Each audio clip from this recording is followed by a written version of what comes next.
आप सभी को जय मसीह की। परमेश्वर पिता का धन्यवाद हो कि परमेश्वर ने आज का यह दिन दिया कि हम उसके वचन से कुछ और सच्चाइयों को सीखें। और जैसा कि हम जानते हैं कि हम अंत के दिनों में जी रहे हैं और ये अंत के दिन प्रकाशित वाक्य के दिन हैं।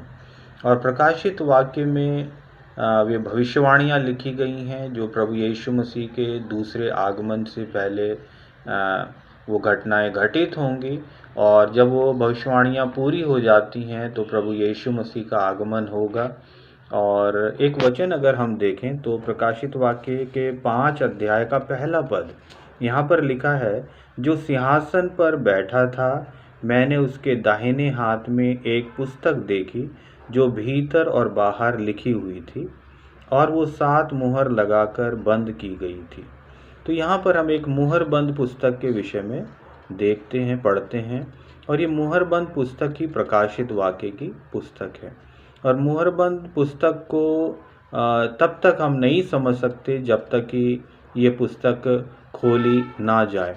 और अगर हम इसमें देखें तो ये मुहरबंद पुस्तक इसलिए है क्योंकि प्रकाशित वाक्य की पुस्तक में भविष्यवाणियाँ हैं, दर्शन हैं, दृष्टांत हैं। और इसीलिए इस पुस्तक को समझ पाना आसान नहीं है।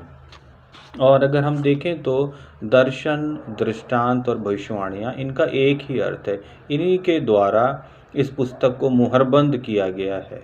और एक वचन अगर हम देखें प्रकाशित वाक्य का पहला अध्याय पहला पद तो लिखा है, यीशु मसीह का प्रकाशित वाक्य जो उसे परमेश्वर ने इसलिए दिया कि अपने दासों को वे बातें जिनका शीघ्र होना अवश्य है दिखाए। और उसने अपने स्वर्गदूत को भेजकर उसके द्वारा अपने दास यूहन्ना को बताया। तो प्रभु यीशु मसीह का प्रकाशित वाक्य है जो कि परमेश्वर ने इसीलिए दिया कि यीशु मसीह अपने दासों को उन बातों को बताएं जिनका शीघ्र होना अवश्य है।